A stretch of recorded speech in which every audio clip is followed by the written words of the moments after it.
Hello guys, ඔයාලා හැමෝම ආදරයෙන් පිළිගන්නවා මගේ channel එකට. ඉතින් අද මම ඔයාලත් එක්ක share කරගන්නේ අපේ ගෙදර වෙසක් සතිය ගෙවිච්ච විදිය. වීඩියෝ එක edit කරගන්න වැඩත් එක්ක ටිකක් පරක් වුණා. ඒ නිසා ටික දවසක් පරක් වුණා අලුත් වීඩියෝ එකක් අරගෙන එන්න.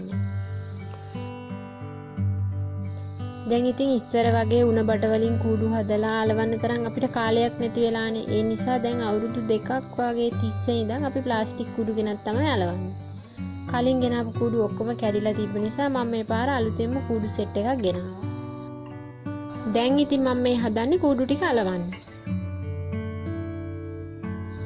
අපි පොඩි කාලේ අපේ ගෙදර වෙසක් කූඩු හදලම නැහැ. අපි කඩෙන් බකට් ගෙනල්ලා තමයි පත්තු කරේ. ඉතින් අනිත් ගෙවල් වල වෙසක් කූඩු හදලා තියෙනවා දකිද්දි හරි ආසයි. ඉස්සර ඉස්කෝලේ වෙසක් එකට කූඩු හදනවානේ.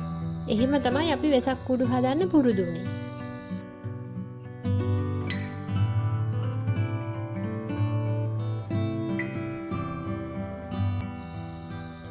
මල්ලිලා දෙන්නයි මමයි අනිවාර්යෙන්ම කූඩු ටික හදනවා. අපි පොඩි මල්ලිට ලස්සනට කැටයන් කපන්න පුළුවන්. ඉතින් අපි දෙන්නා කොච්චර ලස්සනට කැටයන් කපලා කූඩු හැදුවත් වැඩක් නැහැ. අපේ ලොකු මල්ලි නැත්තම් කූඩු වලට බල්බ් දාගන්න වෙන්නේ.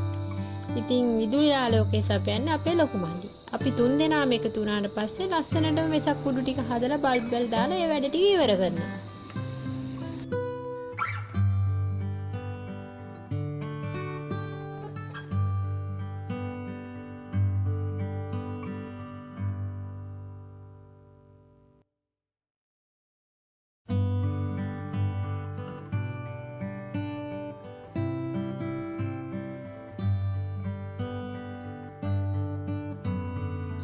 මේ ඔයාලට පේන්නේ ඉතින් පෙර සූදානම තමයි.